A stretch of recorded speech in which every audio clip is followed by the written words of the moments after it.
Hello, namaste. Hello, with Spirit Balance Podcast, Bharati here, your host, with a very beautiful guest today. It's Nina. And I personally follow Nina and Krishna does secretly since many, many years. And so I'm very excited to have a real yogini here on, Spirit Balance Podcast. And Nina has a webpage. It's called Nina Rao Chant. She is also on Facebook. And what she does is she chants from all her heart with all her soul. She is also a Hanuman Bhakta, and she's raised, by her grandfather inside that tradition. She started singing bhajans with him, and now she's also an organizer of Krishna Das, but also sings with all her heart. I follow her sometimes on Facebook, so I see her, live streams when they do concerts. So welcome, Nina. I'm very happy you're joining me here. Thank you for having me, Bharti. I so appreciate great. it. Yeah. So great. Yeah, Nina.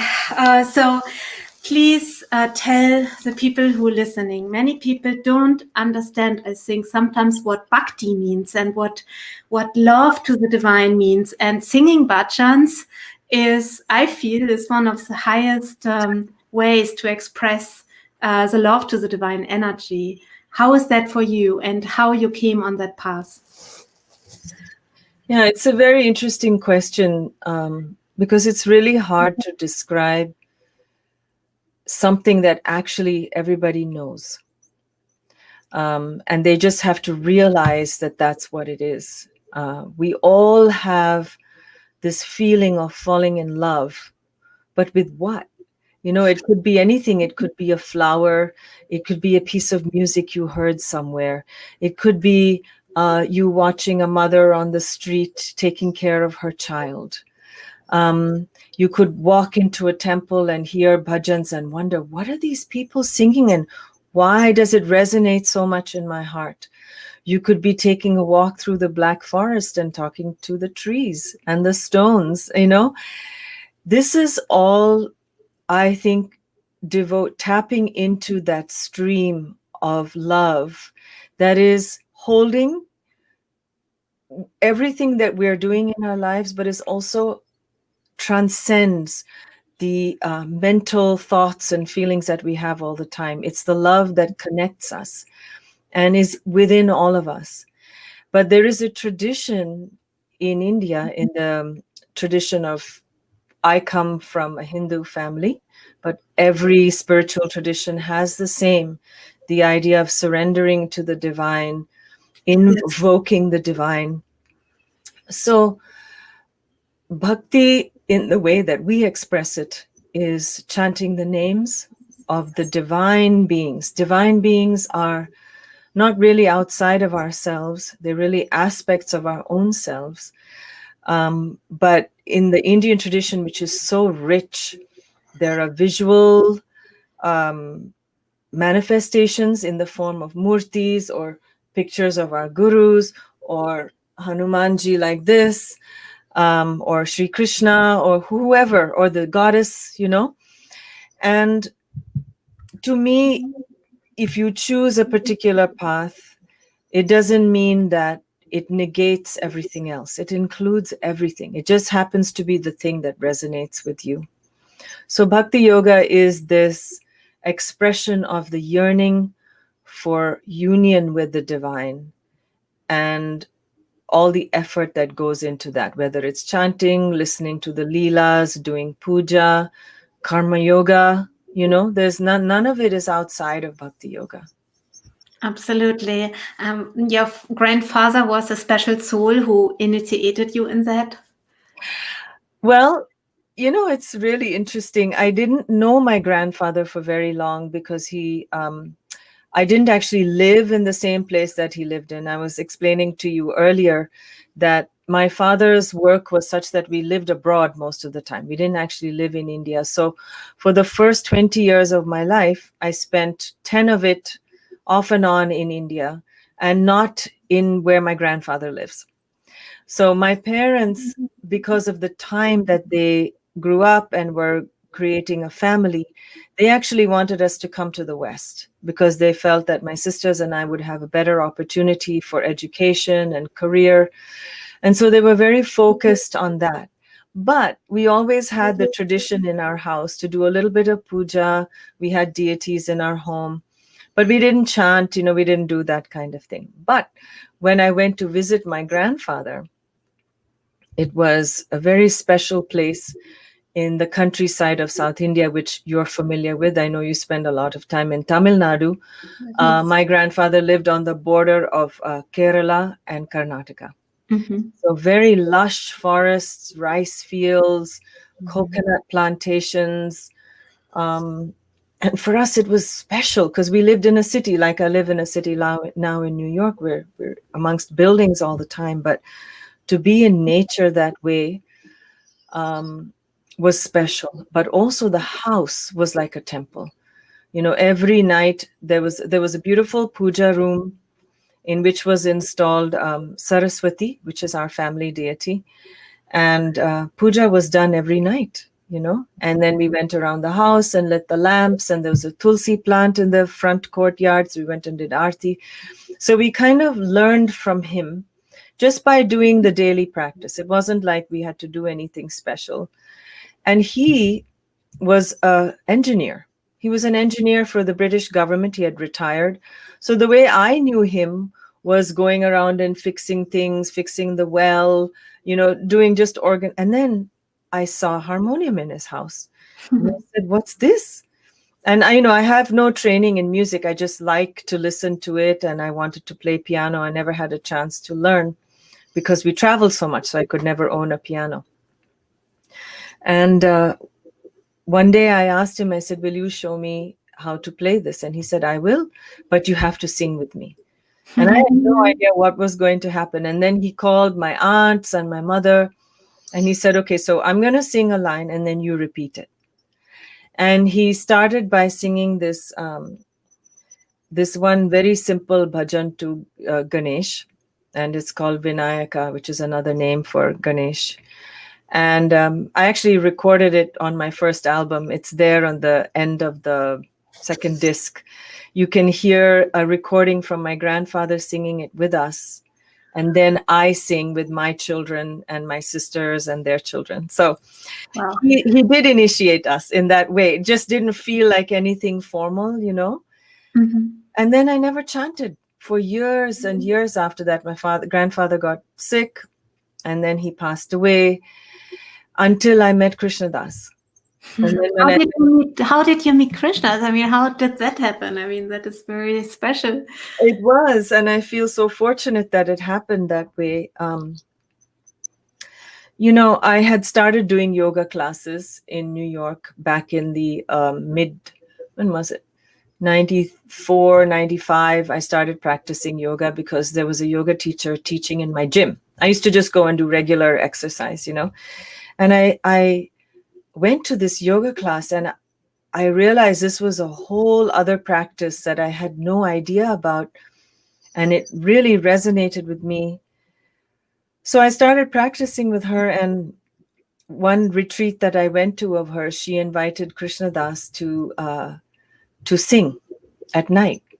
But I had my own ideas about that. I thought, I'm just going to go to the yoga practice and go to sleep at night. I don't want to go and see some failed Indian musician. So then he walked into the room, and I told my friend, I said, "Let's sit in the back, because if we sit in the back, then we can just leave quickly. No one will notice." So he walks into the room, and there is on the table was actually a picture of Hanumanji, which I noticed, and a little candle, and then a picture of Maharaji, a small one like that, was on the table. I thought, I wonder who that is. I didn't know anything. Okay. And these were in the early days when he used to only sing at Jivamukti in New York. So it wasn't a big thing at all. Nobody. So he walks in, and I thought, oh my goodness, this is a Westerner. This is going to be even worse than an Indian.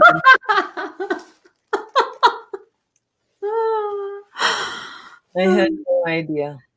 And then he started to sing. And I remembered the feeling that I had when I was 9 years old when I sang with my grandfather. Because when I sang with my grandfather, something happened. Nobody talked about it. You just do it, and then you go on and you eat, take prasad, and you keep going, and do the rest of your things. But when I sang with Krishna says, I remembered that spaciousness, that feeling of entering into that inner temple. I didn't have any words for it at the time. I had no idea what that really meant. So he started to sing, and I just remember that, he started singing Shri Ram Jai Ram, and 3 hours later, I was sitting right in front of him. I don't know where the time went. How did I get there? And at the time, he had just recorded one CD, which was his first one track heart. So fortunately for me, because it was a retreat, I got to meet him. He was eating with us, and we got to be friends. And I was just so completely swept away with the chanting and the feeling. I didn't understand what was happening. And the only thing I knew is that I felt very sad that this guru that he talked about wasn't alive anymore. I would not have that chance to meet him.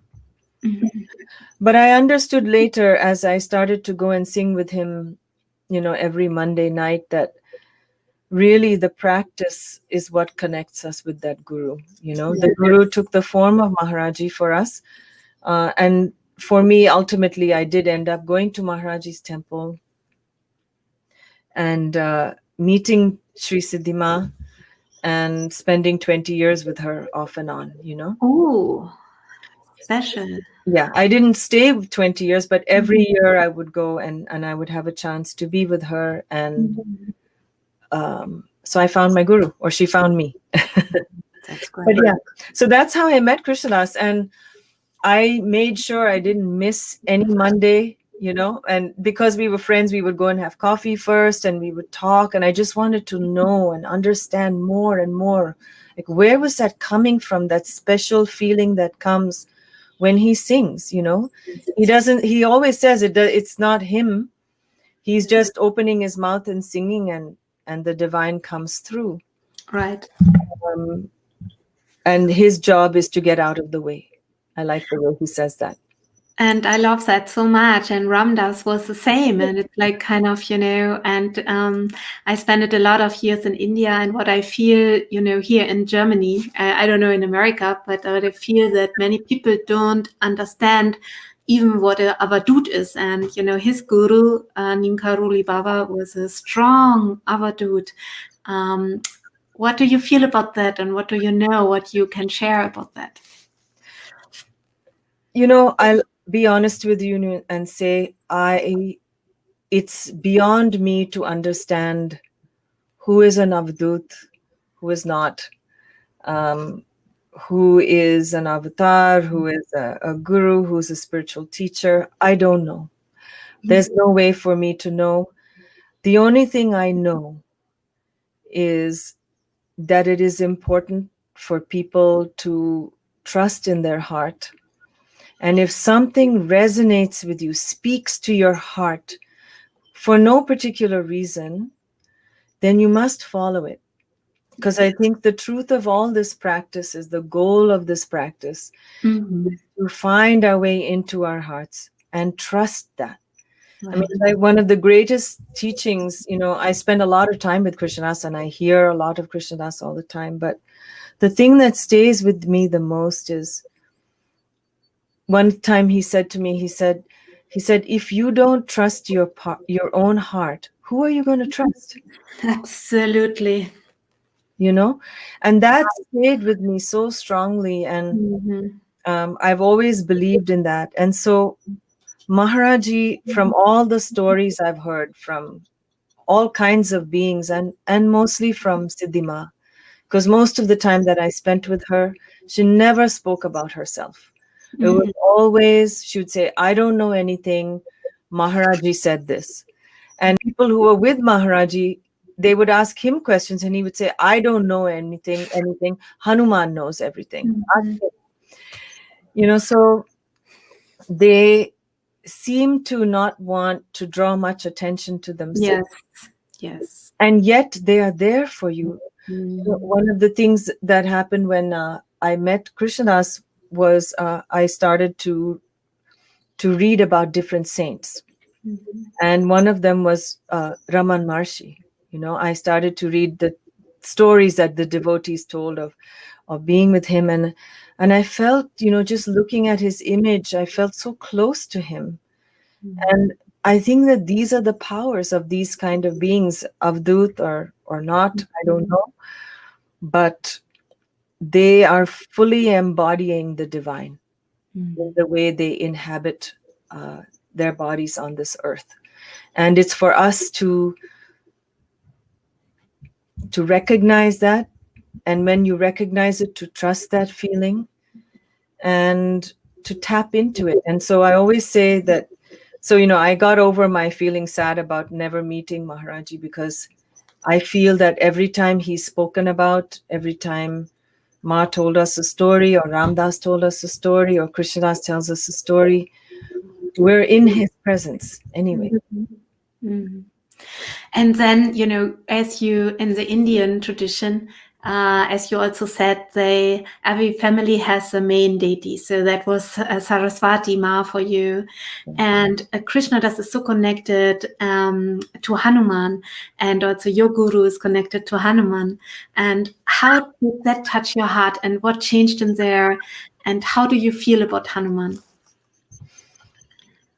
Well, I feel that I want to get to know him more and more. One of the things that happened when I mentioned to you that Saraswati Devi is the family deity, and it was specifically the Sharada Saraswati Devi that's in Adi Shankaracharya's temple in Sri Sringeri. It's a very specific Okay. manifestation of her. Her picture is actually behind me, behind you over there. Sorry. I have never been to that temple. Oh. I've never been to the temple myself. My parents and my grandparents went. But her image was in my grandfather's temple, and that is now in my aunt's home in India. But when I first listened to Krishnadas's album, he had his first recording of the Hanuman Chalisa on that CD, One Track Heart. And though we had never done Hanuman practice in our family, my grandfather loved to sing Krishna bhajans. And he used to sing these old, beautiful bhajans that were composed by a South Indian poet saint. His name is Purandara Das. And so those were what we sang, mostly Krishna bhajans and some Shiva, but not Hanuman. That was not part of our family tradition. But when I heard the Hanuman Chalisa on Krishnadas's CD, I wanted to hear it over and over again. And I did. I literally had One Track Heart was on all day. We used to have those CDs in the back in the old days, the boombox, and I had it on. It was just looping the whole time. And I felt like I wanted to learn it. I heard it so much, and I looked at the translation. And the other thing was that I had read the Ramayana and the Krishna Leelas and the Mahabharata when I was young in my grandfather's house. So I was familiar with the story, and I always loved leela. So the Hanuman Chalisa, when you chant it, you're reliving a little bit of the leela of Ram and Hanuman and Sita. So I'm glad that I learned it, because 2 years after I met Krishnadas, I went to India to finally have Siddhima's darshan. It took that long to actually get there. And when I got there, I asked her, I said, Ma, what seva can we do? Like, shall we go and chop some vegetables? Should we clean? Should we do something? And she said, the best seva you can do is sing Ram Naam. So go sit with the Kirtan Malas, and at 4 o'clock in the evening, go and sit in front of Maharaji's temple and chant 11 Hanuman Chalisas. So thank goodness I had some idea, I knew what it was. So that was our seva. And, I think the best practice that one can do is one that you like. So if you like chanting something, you should do it, because if you don't like it, you're not going to do it. So then the practice doesn't have any use. So I started to just chant it regularly, and I learned from Siddhima that when times were difficult, and also in India, you know this, that the Hanuman Chalisa is chanted when in times of difficulty, especially, Yes, right? And to help overcome obstacles. So right. Indians believe that, as they do about Ganesh. But so is the case for Durga Devi, it doesn't matter. And so it happens to be that in my spiritual lineage, which comes from my grandfather, but clearly also from somewhere else, we don't know which Yeah. what is our spiritual bloodline. We don't know until we find out. So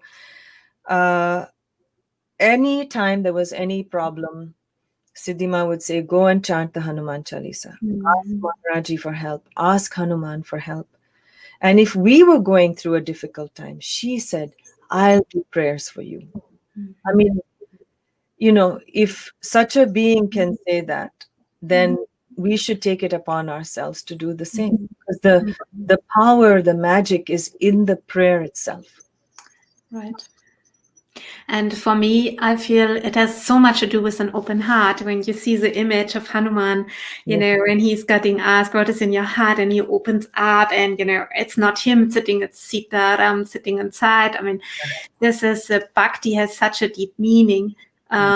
And just recently, somebody asked me, what is bhakti? That's why I ask you also that question, Yeah. because for me, I can also not really describe what bhakti really means. It's something we feel, and it's something we filled up. And I personally feel Hanuman is that. And when we get that, there's so much, energy coming and washing out blockages.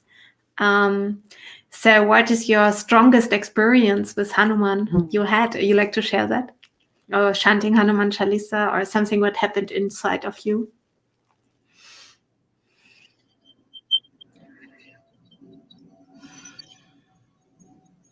I don't know. There's so many memories or moments of chanting the Hanuman Chalisa, whether at home or with other people, or sitting in Kenchi and sitting in front of Maharaji's temple and singing, and looking at this murti and actually feeling like it has living spirit. Mm-hmm. And I just think that Hanuman is one of the lines in the Hanuman Chalisa is Rama duare tumma rakhavare. So that means you who are standing at the door of Ram can help us enter. Yes. So my experience of doing the Hanuman Chalisa is entering into the door with his devotion. We invoke him and his devotion. It only builds up our own devotion. That helps us then open our hearts just the way he has to this loving presence that is everywhere. We just don't see it. We don't see it, we don't feel it, because we're so caught up in our own fears, our Yes. own insecurities, our own feelings of anger or jealousy or anxiety or sadness or grief, all of which are valid because we're human beings. But if we would like to hold all those feelings in this loving presence, then the loving presence we can access by using these. Maharaji said the Hanuman Chalisa is Mahamantra. Every single syllable of it is Mahamantra. What does that mean? It means so many things. Mahamantra means ultimately that it has a transformative power to help us to face whatever challenges come to us in our life, just as Hanumanji did. And he had a lot of them. So did Sri Ram. So did Sita. Yes. I think sometimes in the Western spirituality that there's a different view of like if you think just positive, everything in life happens positive, positive.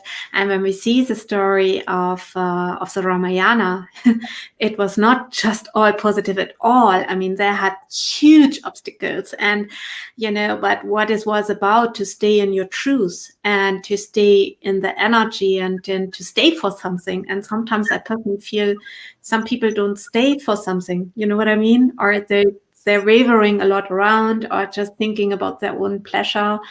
And I loved something I saw Krishna saying, I think 2 years ago or something. He said, "Oh, I have bad news for you, because you might think we are just chanting and we're all the time in bliss, and the heartbreak you feel will disappear. And guess what? It might not, and it's not the goal anyhow. That is not the goal. The goal is to be in the present." And I think that is a beautiful thing. Personally, I feel to share that sadness, that everything we feel as a human being, to share that while we're chanting. Why we're chanting. And I saw some videos of you where you also were on stage, and sometimes I can see you happy, and sometimes I can see that sadness, which I know also, and I love that has so much realness, like how you open up that to God, and then you are not alone with that. And I think that is the bliss that comes in when you feel in that realness, the union with God. I think it's important for everybody to understand, including myself and you, is what does it mean? What does positivity mean? What exactly does that mean? If positivity means that you're going to ask for something because you're definitely going to, and so you're going to get it, most likely you'll be disappointed.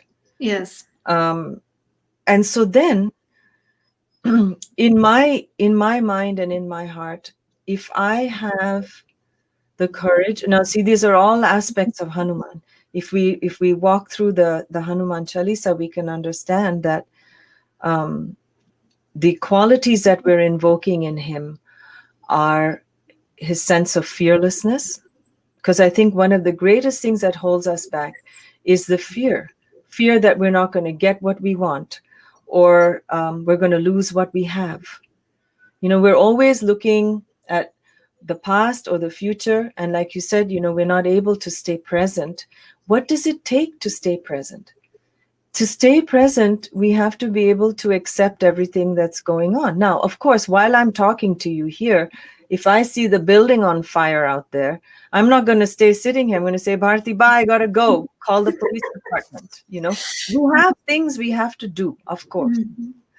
But if there's a way that we can, even if we can't be happy all the time, it's okay. Just be able to see that everything that's happening is just happening. It's not even happening to us. It's just happening. So can we find a way to let it move through us? Because it will. Because the other nature of truth is that everything changes all the time. Yes. So, but if there's one thing that we can wish for, that I think is a positive thing, is how can we show compassion to all beings? Because that's something we actually have to do. And we open our hearts to allow in all kinds of beings, whether it's human beings that we don't like their politics, we don't like the way they treat other people, we may not like the way they treat us as well. But if we can just see that that's something outside of ourselves, and that they also want the same thing that we want, because ultimately everybody wants to be happy. Absolutely. It's just like so many different ways, and going the path of the ego. And it's like, Ravana, who was playing that role in the Ramayana, trying with his ego. In the beginning, he was even more powerful than Rama. Yeah. And what is the most crazy thing for me to understand sometimes is like that even Shiva gives even those guys power and energy even more than the good people. But at the end, Hanuman was also an incarnation of Shiva. So following Rama, and at the end, he took that power away, but it was a long game, so everybody has a free will, and that is very hard to understand as a human being. I have to say, sometimes I have some boundaries there, I feel. Everybody does, and sometimes you have to have the boundaries also, because otherwise it hurts too much. Absolutely. So you can, so Ravan, if you look at the backstory of Ravana, why does he appear in this leela? Actually, he had done many hundreds and thousands of years of tapasya. And he was granted a boon to be born into this life and his life to be taken by Sri Ram. It was actually a gift for him. But why? Because the leela was presented for our sake, so that we can see the way in which the so-called good beings are able to handle the negativities that arise. How do they do that? And so then you have this being, you have Sri Ram, who's living a dharmic life, you have Sita, who is in support of him, his Shakti, and then you have Hanuman, who's fully in service of the divine. So they're embodied, they're manifestations of all this divine energies that we all have. So, but you need to have Ravan, you need to have that in order to tell the story, because it's also part of our own story. Yes, and for all those who listen and don't know that word leela, that leela means it's a divine game, it's a divine play, and actually that's like a big cinema. We watching the game and we learning from that cinema, and that is so masterful that even it's a cinema, you're watching a movie, but whoa, it's super real. So and that, I remember once I was sitting with Edwin Bryant and he was talking about he described the difference between leela and any other story. Okay. And he said the difference between leela and any other story, because we can read many other stories, we can watch movies all the time, but why do we keep coming back to leela? Because we never get bored of it. Yes. Very simple. We never get bored of it. We want to go back because we feel like we can immerse deeper into the story and benefit from the teachings that come from these sacred texts. It's different.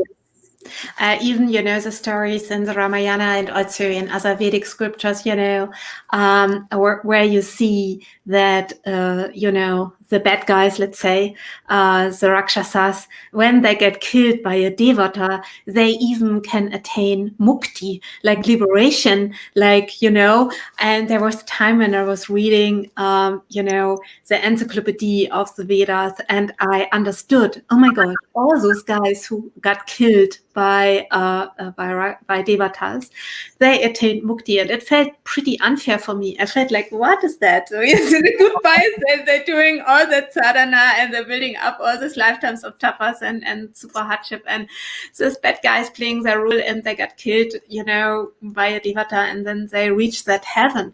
So it's so complex, and for us to see the good and evil playing in with a human mind, it's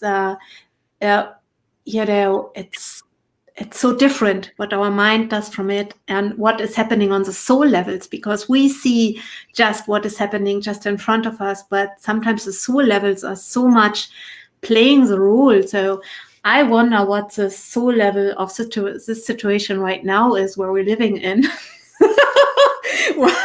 If there might be a new Ramayana in the future about this time, that will be very interesting how that outcome is there. Isn't it? We don't know. There's there are 300 plus versions of the Ramayana. It's been written and rewritten many, many times in many languages ever since the first transmission in the Sanskrit from Valmiki. So, and if you read, I haven't read, obviously I've read a few of them, but they're slightly different. That's the beauty of a story, as it keeps getting retold over time and in different cultural settings, it will change itself to suit what the people need of the time. Okay. And I'm hoping, to me, when I read the Ramayana and they talk about the beauty of the divine in the form of a forest and trees and birds and animals and flowers and water. The river is a goddess. I hope that we can remember that as this planet is fighting to breathe right now. Absolutely.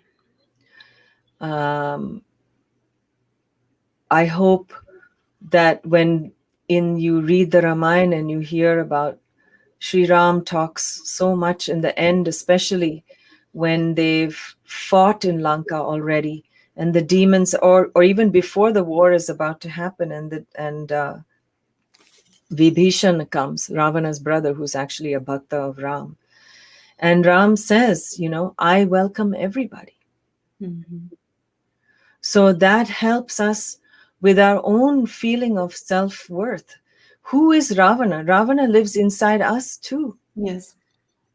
So, and many a time we don't feel worthy of love or forgiveness or acceptance.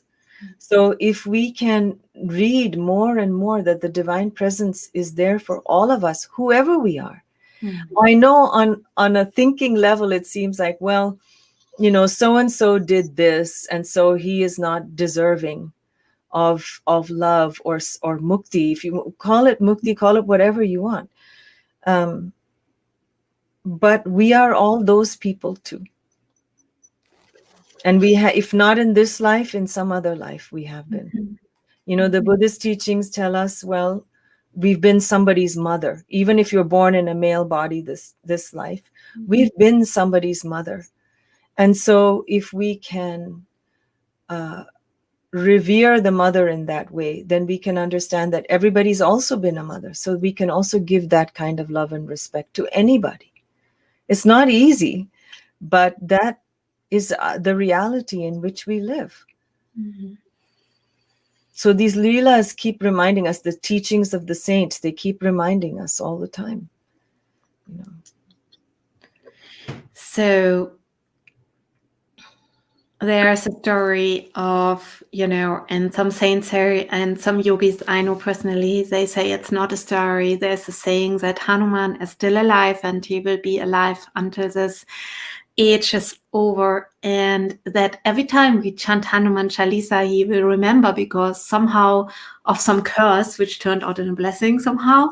Also, interesting leela, he has no ego, because he got cursed by the siddhas. When he was a kid, he was jumping on the hairs, and and the siddhas cursed him of not remember his powers. So he forgets all the time who he is and what energy he has. And when we chant the Hanuman Chalisa, there's a saying that he remembers, and he's like, oh, and some aspects of him going to the people, and he might get even visible, or even play some divine leelas, which is a little different, like showing himself in a different way. And did you had experience like that? Did you felt his presence? Did you had that touching space of where you felt, oh, something very special is happening here right now? Yeah. Often, but not in any kind of majestic way. Yeah. It's in the small things. Mm-hmm.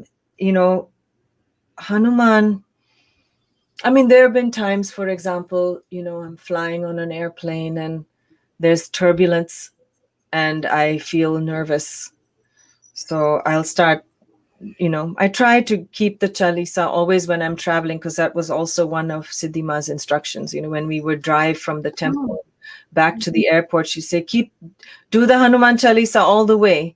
And so, that was that, because that's what she was doing all the time, Bharati. We would be sitting with her and her finger would be on her knee like this. Because what was she was writing? Ram, Ram, Ram the whole time. It's always right up until the very end. And the people who were with Maharaji, they would say that always on his lips was Ram. He was always, it was quiet, but it was always there. And so I feel the presence of these beings, the more practice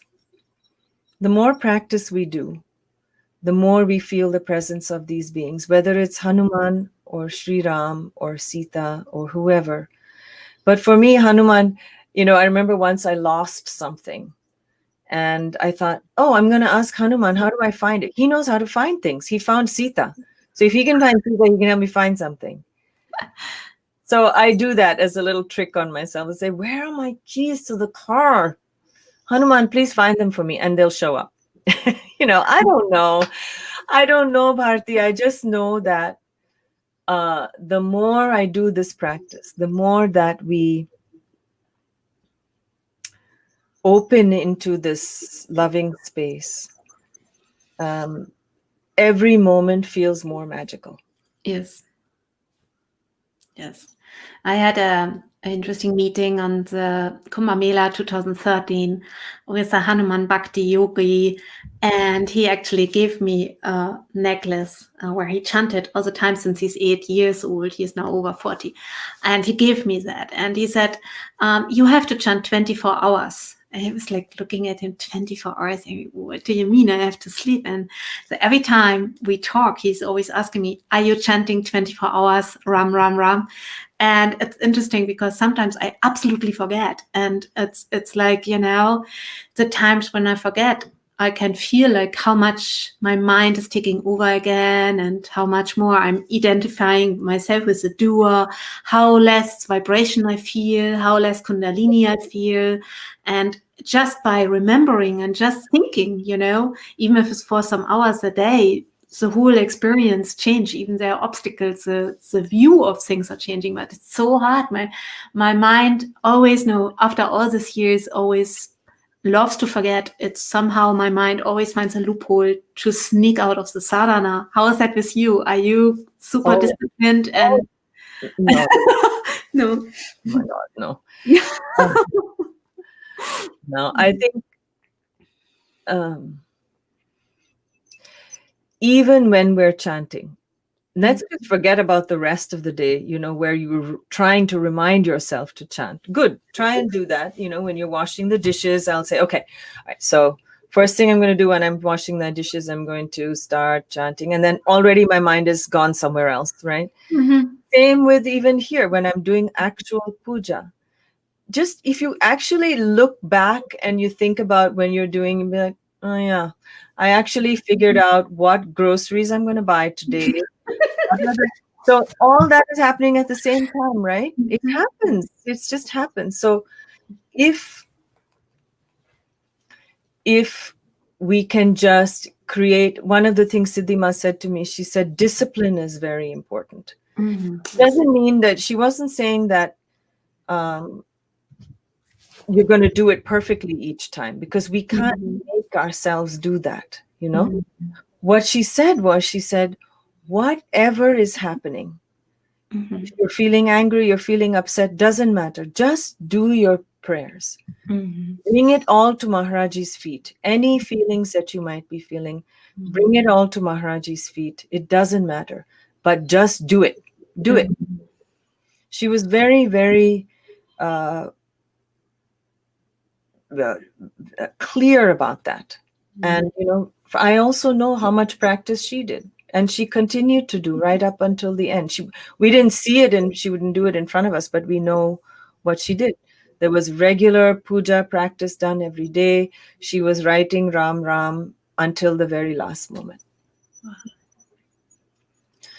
So yeah, definitely the mind takes over all the time. Yes, all the time. Even while we're doing practice, even while we're singing. But the key is, and you brought this up, you said, oh, and then I remember that I wasn't thinking. So each time that happens is a good thing, because then you come back to the practice again until you go again. Then you come back, go. But if you weren't actually sitting down to do the practice, then you wouldn't even have that opportunity to come back. Absolutely. And that is what touched me, seeing Krishna Das over the years, over the internet. And, I see this complete, he doesn't have any mask. Like you also don't have a mask. You're so real. You're just sharing that and you're giving that space to people. And I personally feel in these times where we are, many, many people get depressed. Many people looking for solutions. Many people don't like what's happened in the politics. And what I also see that even people, I heard from people, which are friends with mine and their friend, somebody killed even themselves. And this big depression because they cannot find their happiness right now in this world. Their life is falling apart, their money falling apart. Maybe a family member has a different view on the political and things that again are that happening and it's hurt them. And I feel personally at that time, even if they don't chant, if they just listen to your chants, if they just listen to your bhajans, there's so much because that energy flows. It's not just you or Krishna does singing, it's your whole tradition and Neem Karoli Baba and directly the line up to Hanumanji. And I think that is what we can, encourage people to listen to bhajans, right? For me, it helps me so much sometimes when I cannot chant and when I'm really upset or something and I listen to bhajan, it switches so fast. Good. That's good. The thing also, Bharti, is that you also do so much of your own practice that you are cultivating the ability to open that quickly. That's the other thing, is that the more you do that, the more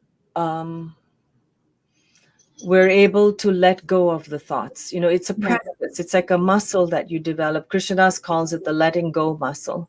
Letting go. Yeah, I love it. It's such a really great phrase. But also, it's okay to ask people to listen to chanting, but it's not for everyone. That's true. And when I first started chanting with Krishna Das, my parents weren't living here and they were in India, and nobody else in my family was doing any kind of practice like this.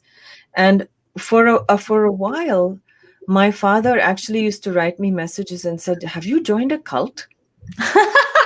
Really? And you're coming from an India family. Well, this is the thing. In India, there are so many fake gurus. That's true. So Indians have that fear already of being pulled in the wrong direction for money or for whatever. So I said, you need to just come and see the kind of people who come. First of all, you need to see what Krishnadas even looks like. This was before internet and all that stuff. And see the people who come. Nobody's asking for anything. Everybody comes in their same yoga clothes. Nothing is happening here. We're just coming and chanting together. And but over time, because now chanting is so much easier for people to access, like for example, there's this thing called satellite radio that we have in America that is called Sirius XM, and they have many hundreds of channels of all kinds of music, sports, whatever. And they asked us to create a yoga music channel. So, and one of the things that happens in America is when you buy a new car, you get an automatic membership to this channel. So people turn it on.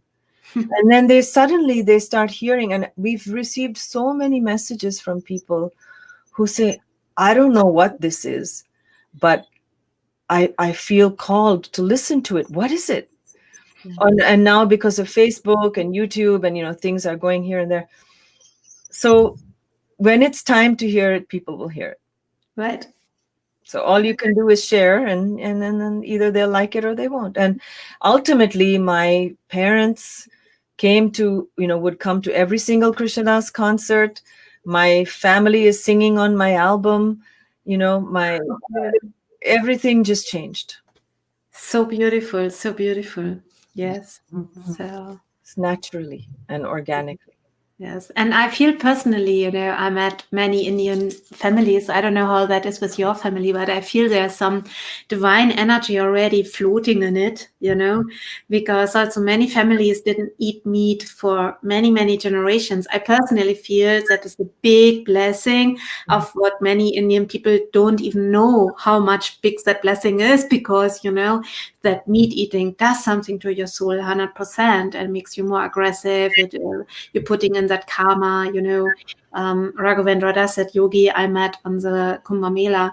he explains that to me like for hours. And actually, I brought a group there, and I asked him if he can, talk to my group. And he asked me how many people are eating meat, how many people are still drinking.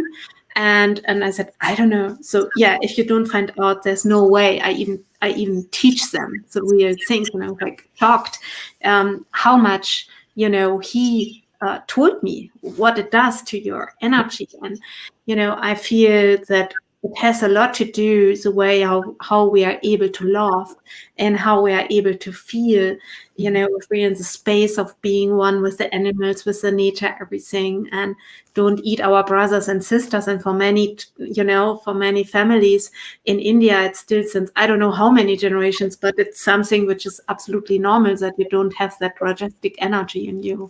It's true. That is true. And I agree with you, because the truth is, though, is when I first started chanting, I ate everything. Oh, really? I ate everything.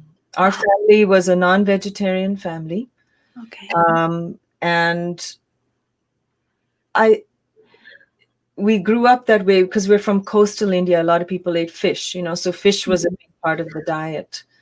But yeah, no, I ate everything. And I have to say that the falling away of the desire to eat that meat came as soon as I started doing my yoga practice. It naturally just fell away. Yes. And that being said, I know many people who are so interested in finding this love, this truth, this divine love, and still they eat meat. So I don't throw them out of my heart. I try not to make any judgment about it. People need to do what they need to do. Right. And yeah.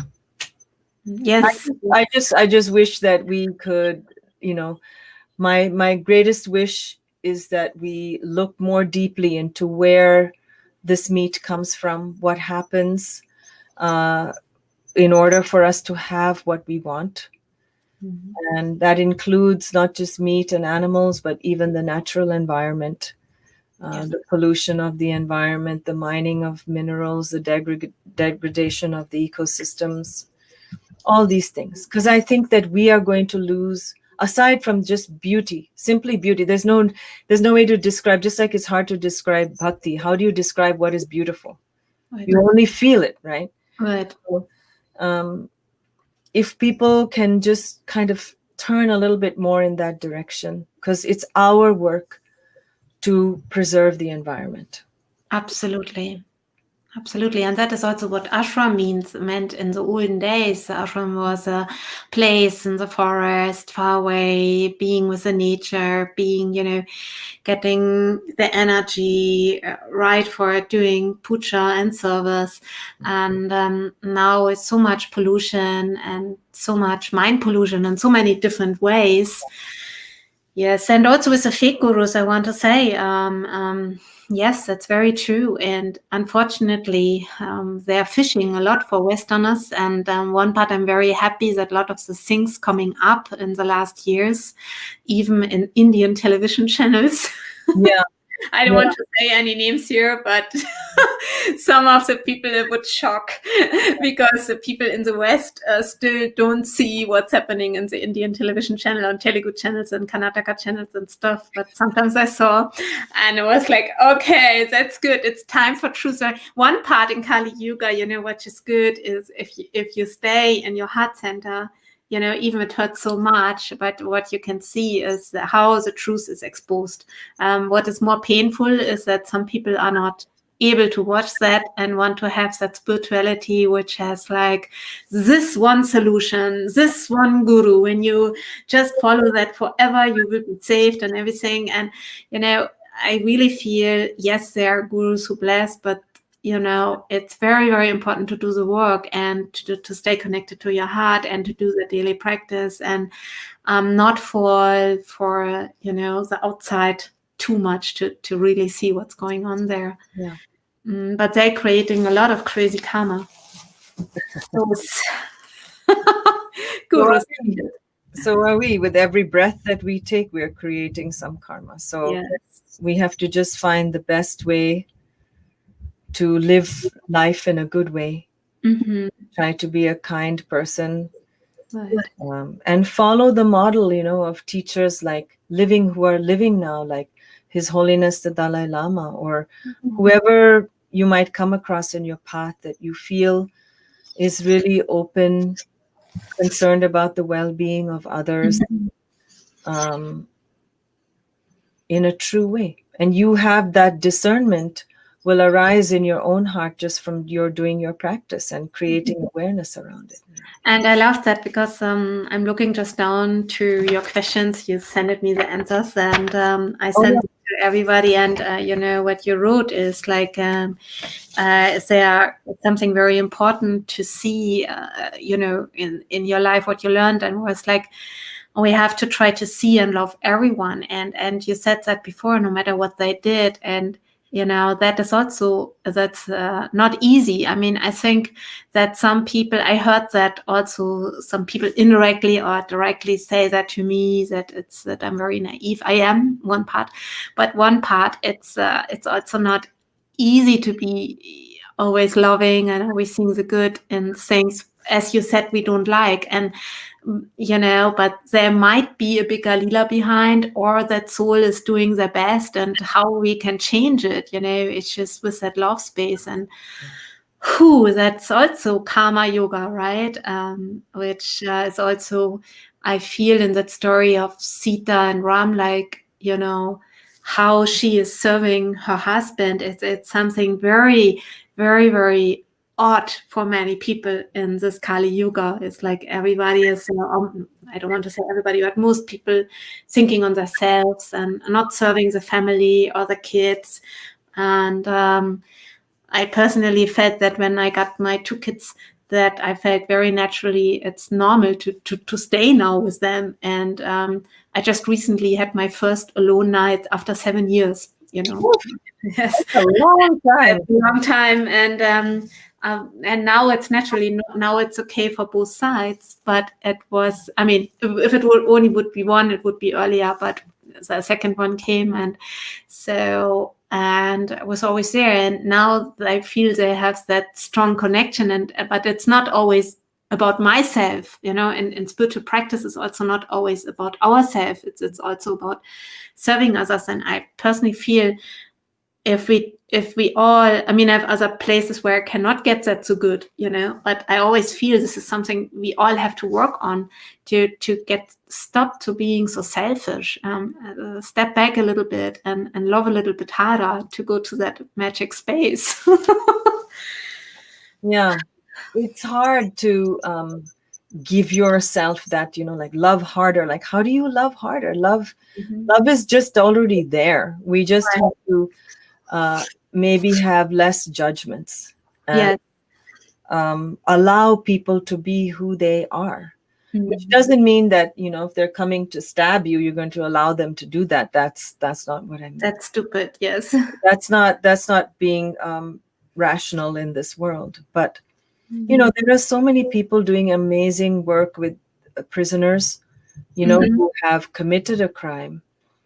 But it doesn't mean that just because they've done that, they should be banished for life. I mean, Right. Maharaji saw everybody. Mhm. Anybody who wanted to come and see him, and they included like bandits and all kinds of people would come, from the Prime Minister of India down to anybody, Mhm. So how can we, because we are all part of the same world, and I think a lot of our unhappiness comes from not feeling connected. Yes. And the politics, like for me right now, I'm really trying to understand that people feel differently about things than I do. They have different political ideas. And these are people who I know. Mhm. I might have considered them friends, or there could be part of my family, like you were saying, your relatives or whatever. So, how do you hold all of that? And Mhm. at the same time, don't be driven to, using harsh language or disconnecting from people completely just because they don't believe the same thing that you believe. Mhm. Because maybe we need to understand a little better why people feel the way they do. Mhm. We don't know what their background is. We don't know what happened that Mhm. makes them feel like they might choose one thing over the other. And also sometimes the illusion of the matrix is very thick, you know. Sometimes there's also some things that, you know, the Maya is very thick, and in Kali Yuga, I remember like when Yogi told me that Saraswati, it's interesting because you're connected to Saraswati. It's one of the hardest to remember, to even remember the divine knowledge in Kali Yuga, because the Maya is so thick that we always forget about that divine rules and regulations that are there. I mean, it's just there, but we're falling out so quickly. And yeah, so I think to raising our vibration has a lot to do with that, to stay in our truth and open our hearts. And even if we see we might be wrong, to correct ourselves and not be stuck in that ego. And no, I was right, I'm always right, you know, to always see to that. And yeah, it's a very special time to be incarnated, that's for sure. Yeah, I mean, they say that our human birth is very precious, you know, Yes. and so we should use it well. Mm-hmm. And obviously, we feel that it's precious because we want to live. Mm-hmm. We want to live. Yes. We want to live, and we want to live a good life. And we think that we each have our own way of finding out what is going to bring us happiness. Mm-hmm. And I think that what's everybody seems to want is to feel connected, Yes. and we don't. Mm-hmm. And yeah, I want to thank you, and I want to thank Krishna Das and all the divine beings on doing that bridge to connection. And I think this is a very important work where you maybe just chanted from your heart and just recorded it for your reasons, but that energy which goes out in the world is something different there. And I know it's not for everybody the path, but for many. And I know a lot of people also where they feel right now there's a reason now to really connect, and because they can see we are not the controller in one way. So and at the end, you know, sometimes we need also a lot of divine grace in our path in this crazy world, isn't it? I mean, it's all happening. This is our present day leela. This is the leela, what's happening right now. Absolutely. So how are we going to play our part in it? Yes. And not feel separate from it, because it's happening to all of us. Yes, it's happening to all of us. Did you heard about Kalki, the new, you know, that he will be incarnated? I mean, one, you know, Raghavendra Das, he told me 2013 that I'm not sure about that. I'm just telling what he said. What did he say? Yeah, he said there is Kalki is already meditating with his wife in a cave and preparing a human body, which looks like a human body, but it's not. And I mean, it's very difficult for me to understand. It's very difficult, I have to say. And it's not the time yet, but there might be a time, maybe in this lifetime, maybe we will see it, maybe later. And they're preparing in a huge sadhana to play a role in that new leela, in that next level of the Ramayana in this Kali Yuga. So do you know anything about that? Did your gurus talk about that as well? No. Okay. They didn't talk about the next avatar, Mm-hmm. to me, but they did say that times are difficult. Yes. Maharaji did say many years ago, he said, the time's going to come where everybody's going to have bars on their windows, and that people will stab each other as if they're cutting potatoes. Mm-hmm. So they were very aware of how difficult these times are. And, because of the internet and weapons easily available to people and all that stuff, we are seeing a lot more of the type of damage that's happening. So they didn't talk about the next avatar, but my belief is that we can all turn in that direction of Mm-hmm. what it is that's going to bring about harmony and some kind of balance. Yes. However we do that. And I think that drawing a battle line and then fighting with people, there's a way in which to talk to people. We have to find that way. Yes. We have to listen. Thank you for reminding us all, me included. It's really a lifelong work and all that, and it's a lifelong work. That's it's a lifelong work. Yeah. Where are we going? There's nowhere to go, so we might as well just do every day, every minute, the best that we can. Right. And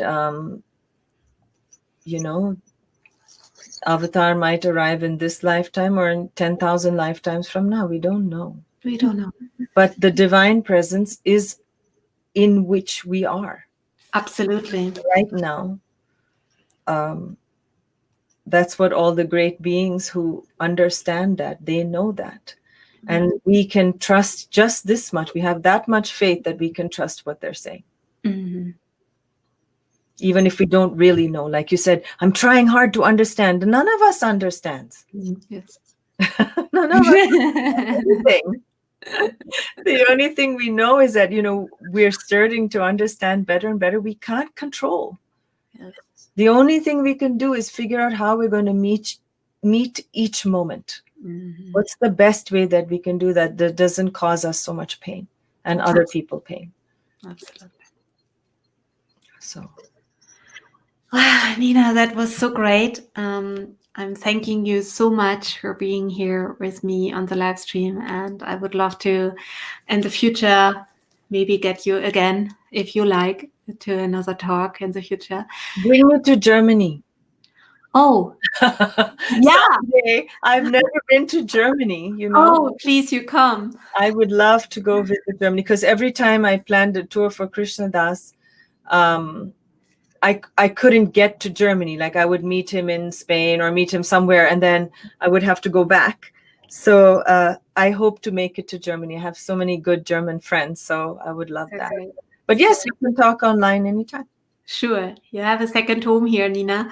And we have a small temple room here, and it would be an honor to welcome you. Nina, tell about the people who are listening. Tell about your cities and what you're doing, where they can find your work, and what is your last city, and where the people can listen to your beautiful music. Thank you. Nobody buys CDs anymore. I don't know. Okay. That might not be true. In many of my CDs are sold actually in Europe, because Americans don't listen to CDs, but apparently Europeans still do. So you can get them anywhere. I don't know if you guys have Amazon out there and all that. They're on Amazon. So I have 2 CDs. One is called Antaryami, and I made that CD in 2012, and we put it out in 2013. It's a double CD, and the first disc has call and response kirtan, and the second disc has few melodies of the Hanuman Chalisa. So people like that for doing practice. And then my second CD I put out in 2017 or 2018. I can't remember. It's called Anubhav. And Anubhav is a 1 disc, and it's got kirtan. It also has Hanuman Chalisa. And the best place, since we're all staying at home these days, especially here in America, I'm doing a lot of chanting online. And you would like to buy CDs, Paula? Okay. I don't know. What do you think, Bharti? Where do you get CDs in Germany? I have no idea. Online, we can get them online. Yeah.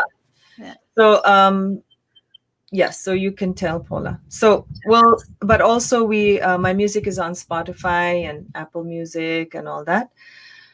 But I do chant live. So on Facebook, my page is Nina Rao Chant. And I have a YouTube channel as well that has recordings. And best thing to do is to go to my website, which is ninaraochant.com. And all my events are listed there. So I'm doing, for example, a Learning the Hanuman Chalisa workshop on Wednesday. Super. It actually might be working for your time because it's 1 o'clock in the afternoon for me, so it's not too late for you. Because I think a lot of things happen here too late and you guys are sleeping. So Oh, perfect. Okay. Thank you so much, Nina. And thank you for all the beautiful souls listening. And forward that video and that audio if you like. And stay positive, chant, get divine energy, and let's share the love. Take care, everybody. Here and see you soon. Namaste. Sitaram. Sitaram.